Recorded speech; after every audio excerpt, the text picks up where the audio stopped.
school, And one of the detrimental things about being on restriction was being limited and yet knowing that everybody around me was enjoying life.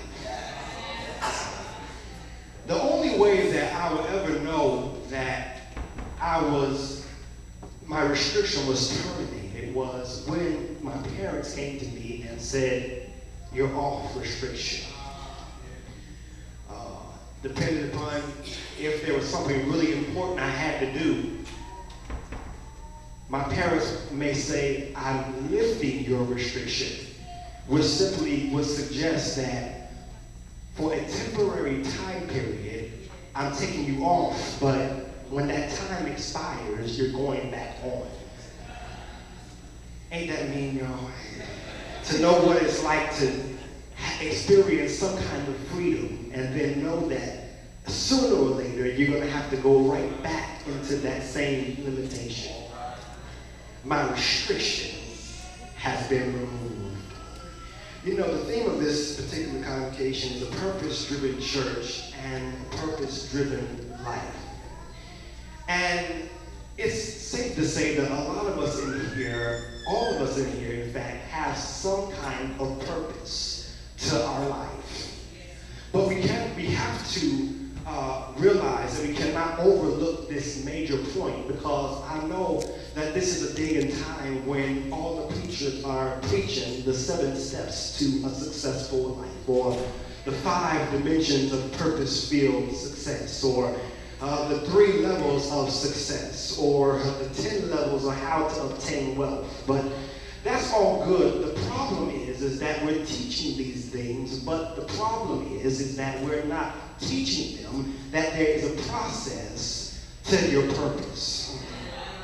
There's a process to your purpose. It's easy for me to talk about where God is taking me. It's easy for me to discuss and shout over my future, but you have to understand significantly that before there can ever be your future, before there can ever be your destiny, before there can ever be your purpose, there first has to be your survival.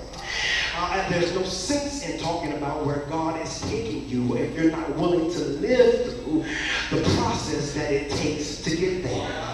A lot of us in here, if the truth be told, a lot of us in here, if we had the choice, a lot of us would take the easy road out, because none of us really like to go through anything detrimental to our life.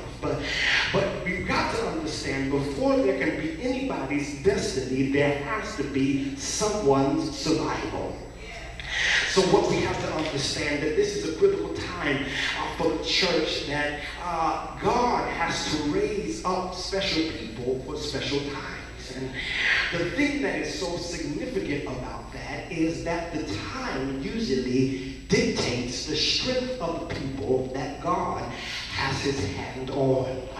I would not in any way want to suggest to you that God is behind the curve, being that he waits for a particular time to present itself to decide that I need to find someone who will lead and direct my people into another dimension. I do not want to suggest that, because it would be like suggesting that God waits for a fire to get started to call the fire department, when in fact they are already on scene before the fire even starts. See, what we have to understand about the way God and the way he operates to you and I. We, humanity, pick up on the vibe of God's hand on our lives in time.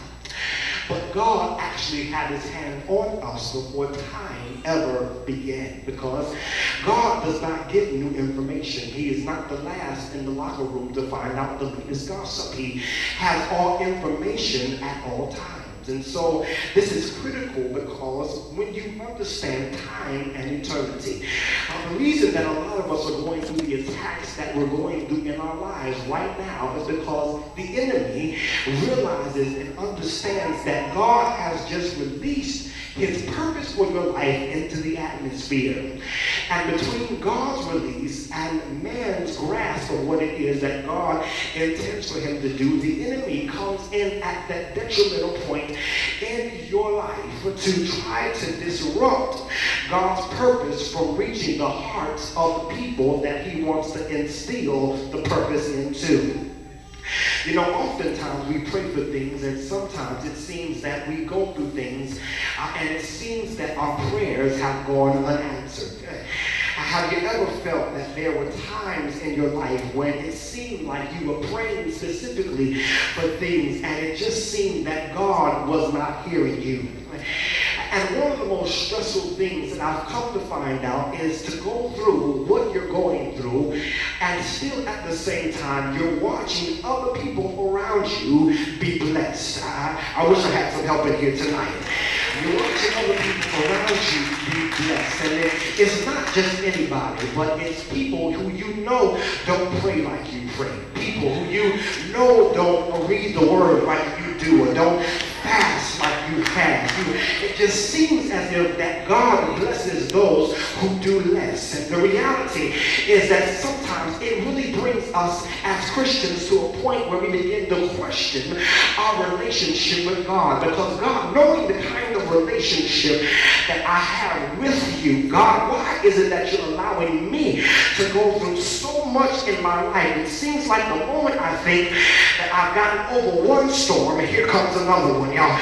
The moment I think I'm out of one thing, here comes another mess that I've got to try and figure out my way out of. And so the reality is that God, it seems that you're blessing those people who do less. But in learning about the characteristics of God, I've come to learn that he does all things well. And there are times in our lives that he's holding up things based upon the fact that I'm not ready to receive the things that I've been praying for.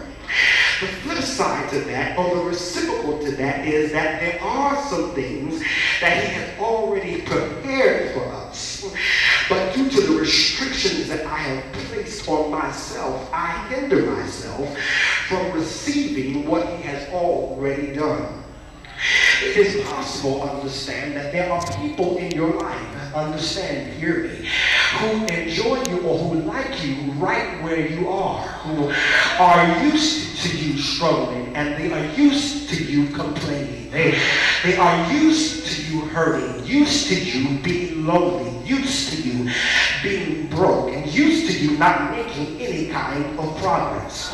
In saying that, I say that to say that there are times not only that we are not ready, but there are times that it seems that we just don't know how to receive what God has for us. See, because we ourselves are comfortable with where we are. And I said it earlier, that's why when I come into the house of God, I'm coming in with a praise on my lips, because not only does my praise reveal my expectation of what I expect God to do, my praise suggests to God that even though where I'm at, my praise is suggesting to God that I refuse to stay stuck where I am. That's why the scripture